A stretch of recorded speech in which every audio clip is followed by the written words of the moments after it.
Hi friends, cauliflower curry అండి. నిజంగా నేను చూపించినట్టుగా మీరు ఇప్పుడు వండారనుకోండి, కడుపు నిండా తింటారండి.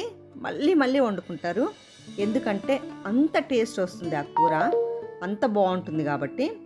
అదిగోండి, కాలీఫ్లవర్ అనేది అంతంత ముక్కల్లాగైతే తీసుకొని పెట్టుకోవాలండి. ఆ తర్వాత వేడి నీళ్ళల్లో మంచిగా ఉడకపెట్టాలండి. ఎందుకంటే దాంట్లో ఉన్న చిన్న చిన్న పురుగులు కానివ్వండి, ఏమైనా బ్యాక్టీరియా ఉన్నా కానీ చనిపోతుందండి. కడిగితే మాత్రం పోవవి. కొంచెం నీళ్ళల్లో కూడా అవి మంచిగా ఉడుకుతుంది. అందుకనే అవి చూస్తున్నారు కదా, ఉడికిపోయింది.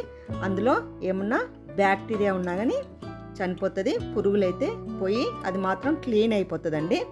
అదిగోండి, అలాగా ఉడకపెట్టేసుకోవాలి వేడి వేడి నీళ్ళల్లో. ఉడికిపోయాక వడబోసి దాంట్లో మనం అవి వేసేసామంటే నీళ్ళు మొత్తం వెళ్ళిపోతాయండి. అదిగో జాలి ఏదైనా ఉంటే అలాగా వడబోసేసేయండి. అప్పుడు అవి మంచిగా ఫ్రెష్గా వాటర్ అన్ని పోయి ముక్కలు మంచిగా ఉంటాయండి. అదిగో అలాగా వడబోసేసేయాలి. చూస్తున్నారు కదా ఫ్రెండ్స్, మంచిగా ఉడికిపోయినాయి, తాజాగా అయిపోయింది. అదిగోండి, వాటర్ మొత్తం పోతాయి. ముక్కలు చూడండి ఎంత మంచిగా ఉడికిపోయాయో, వేడి వేడిగా ఉన్నాయి అవి. అవి చూడండి, టమాటాలు అయితే 4 అయితే తీసుకున్నానండి. ఎందుకంటే మనకు గ్రేవీ అనేది కావాలి కదండి. అది కాలీఫ్లవర్లో మనకు గ్రేవీ అనేది రాదు కాబట్టి టమాటాలు అనేది మనమైతే వేసుకోవాలి. గ్రేవీ వస్తుంది, చాలా చాలా బాగుంటుందండి కూర మాత్రము.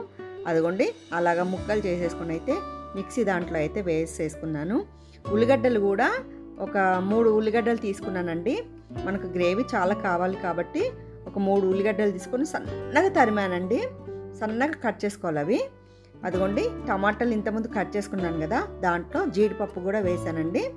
థిక్నెస్ అనేది వస్తుంది, ఫ్లేవర్ కూడా చాలా బాగుంటుంది. అదిగోండి, మిక్సీ అయితే పట్టేసుకున్నాను.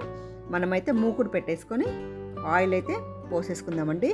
ఉల్లిగడ్డ మాత్రం సన్నగా కట్ చేసుకోండి, ఎందుకంటే గ్రేవీ వస్తుంది కాబట్టి. మంచిగా పెద్ద పెద్ద ముక్కల్లా ఉంటే గ్రేవీ అనేది మనకు రాదు. సన్న ముక్కలు చేసేస్తే చాలా బాగుంటుంది. కావాలంటే మిక్సీ కూడా పట్టి వేసుకోవచ్చండి ఉల్లిగడ్డలు, కానీ నేను అలా చేయలేదు. సన్నగా కట్ చేసి అయితే అదిగోండి అలాగా వేసేసుకున్నానండి. ఆయిల్ వేడెక్కింది కదా, నిజంగా చాలా బాగుంటుంది. కడుపు నిండా తినొచ్చు. ఒక్కసారి ఇలా చేశారనుకోండి, మళ్ళీ మళ్ళీ ఇలాగనే వండుకుంటారు. ప్రతి ఒక్కరు ఇలానే కావాలంటారు. ఎందుకంటే అంత బాగుంటుంది అనమాట కర్రీ అనేది. చపాతీలోకి, అన్నంలోకి చాలా చాలా బాగుంటుందండి. అదిగోండి, ఉల్లిగడ్డ ఆయిల్లో మగ్గిపోయింది కదండి. కొంచెం 2-3 పచ్చిమిరపకాయలు చీల్చి కొంచెం కరివేపాకు కూడా దాంట్లో వేసానండి. అదిగో అలాగా కలిపేసుకుందాము. చూస్తున్నా కదా ఫ్రెండ్స్, ఎక్కడ స్కిప్ చేయకుండా అయితే చూడండి, చాలా చాలా బాగుంటుంది కూర అయితే. అదిగోండి, ఆయిల్లో అయితే అవి ఉడికిపోయాయి. అల్లం ఎల్లిగడ్డ పేస్ట్ అయితే వేస్తున్నానండి. ఆయిల్లో అల్లం ఎల్లిగడ్డ పేస్టు మంచిగా కలపాలండి. పచ్చివాసన అనేది పోవాలి. అల్లం ఎల్లిగడ్డ పేస్టు కలుపుకొని పెడదాము, ఎందుకంటే పచ్చివాసన పోవాలి. పచ్చివాసన పోయినాక మనము పసుపు అనేది వేసుకుందాము. అదిగోండి, అలాగా కలిపేసేసి మాడకుండా చూసుకోండి. అదిగోండి, పసుపు కూడా వేసేసుకుంటున్నాము ఉల్లిగడ్డల దాంట్లో. అదిగోండి, కలిపేసుకుందాము. కొంచెము సిమ్లో పెట్టేసి మాడనివ్వకుండా చూడండి. మాడితే మాత్రం దాని టేస్ట్ అనేది పోతుంది, స్మెల్ కూడా బాగోదు. అదిగోండి, మంచిగా ఉడికిపోయింది కదా.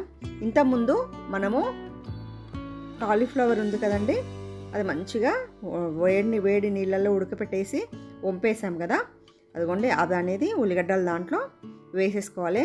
ఎట్లా పడితే అట్లా కలపకండి, ఎందుకంటే చితికిపోతాయి అవి. ముక్కల్లాగానే ఉండాలంటే కింద నుంచి పైకి ఇలాగా అనేస్తూ ఉంటే మొత్తము దానికైతే ఆ పసుపు అనేది, అల్లం వెల్లిగడ్డ పేస్ట్ అనేది దానికి పడుతూ ఉంటుంది. ఆయిల్లో మనం కొంతసేపు దాన్ని ఉడకనివ్వాలండి. నెమ్మదిగా కలుపుకుందాము, చితకకుండా చూసుకోవాలండి.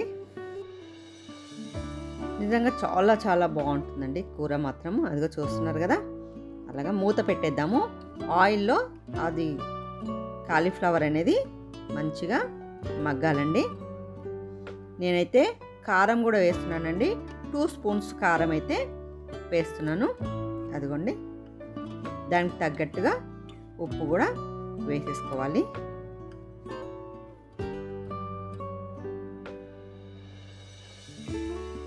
రెండు స్పూన్ల కారం అయితే చాలండి. కారానికి తగ్గట్టుగా ఉప్పు కూడా వేసేసుకుందామండి. కారం కూడా తక్కువనే వేసాను, ఎందుకంటే దాంట్లో మసాలా పొడి కూడా మనం యాడ్ చేస్తాం కాబట్టి 2 స్పూన్స్ అయితే కారం అయితే వేసాను. ఇంతకుముందు మనం పేస్ట్ చేసుకున్నాం కదండి, అది టమాటాలును జీడిపప్పు, ఆ పేస్ట్ అయితే వేస్తున్నానండి. అది మంచిగా కలుపుకుందాము. చితకకుండా చూసుకోండి. అదిగోండి, ముక్కల్లానే ఉండాలి. జస్ట్ మామూలుగా అలా అలా కలిపేసేయాలండి. చూస్తున్నారు కదా, మూత అయితే పెట్టేద్దాము. ఇంతకుముందు వేసిన పేస్ట్ అయితే మంచిగా ఇది అవ్వాలండి. అదిగో పేస్ట్ అనేది ఆయిల్ తేలింది కదండి, కొంచెమే నీళ్ళు పోసుకుందాం మనము. ఎందుకంటే గ్రేవీ కూడా చోర్వలాగా మనం కలుపుకోవడానికి కావాలి కదండి. అది కూడా కొంచెమే వాటర్ అయితే పోసేసుకుందాము. ఎక్కువ పోయకండి, నీళ్ళు అయిపోతుంది. కొన్ని వాటర్ చాలు. అదిగోండి, మంచిగా ఉడికిపోయిందండి. గ్రేవీ కూడా మనకైతే ఎంత కావాలో అంత వచ్చేసింది. చపాతీలోకి, అన్నంలోకి చాలా చాలా బాగుంటుంది. అదిగోండి, కొబ్బరి పొడి అయితే వేసానండి. కొంచెం కొబ్బరి పొడి కూడా వేసుకోవాలి. అదిగోండి, కస్తూరి మెంతి అయితే వేసుకోవాలండి. ఫ్లేవర్ చాలా బాగుంటుంది, చాలా టేస్ట్ ఉంటుంది. అదిగోండి, అలాగే వేసేసుకుందాము. అది మంచిగా ఉడకాలండి. మనము దాంట్లోకి ధనియాల పొడి కూడా వేసేసుకుందామండి. దాని స్మెల్ అయితే ఇట్లా ఉడుకుతుంటే అయితే భలే స్మెల్ వస్తుందండి. నిజంగా టేస్ట్ కూడా అంతే బాగుంటుంది. ధనియాల పొడి వేసేసుకున్నాం కదా, అదిగోండి కొంచెము మసాలా పొడి కూడా వేసుకోవాలండి. అందుకనే నేను 2 స్పూన్స్ కారమే అన్నాను. కారం ఎక్కువ వేసుకుంటే మళ్ళీ ఎక్కువ ఘాట్ అయిపోతుంది. ఎందుకంటే లాస్ట్లో మనం కొంచెం గరం మసాలా పొడి వేస్తాం కాబట్టి కారం అనేది కొంచెం తక్కువనే వేసుకుంటాను. బాగా తినే వాళ్ళైతే వేసుకోవచ్చు కారము, ఇంకో స్పూన్ అయితే. అదిగోండి, అలాగే కలుపుకుందాము. ఎక్కువ కలపకండి, చితికిపోతుంది. అదిగోండి, చూడండి కూర ఎంత బాగుందో. కొంచెం సేపు ఉడకనివ్వాలండి. ఉడకనిచ్చేసి మనమైతే కొత్తిమీర వేసేసుకొని అయితే దించుకోవడమే అండి. ఆల్రెడీ అన్నీ వేసేసాము మనం. అదిగోండి, కూర మాత్రం ఎంత బాగుందో చూడండి. నిజంగా ఇలా వండుకున్నారంటే మళ్ళీ మళ్ళీ ఇలానే వండుకుంటారండి, అంత బాగుంటుంది. కూర మాత్రం కడుపు నిండా తినొచ్చు. అన్నం అయితే కడుపు నిండా తినొచ్చండి. చపాతీలోకి కానివ్వండి, రొట్టెలోకి కానివ్వండి, అన్నంలోకైనా చాలా చాలా బాగుంటుంది. కూర మాత్రం కంప్లీట్ అయిపోయిందండి. లాస్ట్లో అయితే కొత్తిమీర వేసి అయితే దించేస్తున్నాను. నచ్చితే తప్పకుండా ఒక లైక్ చేయండి.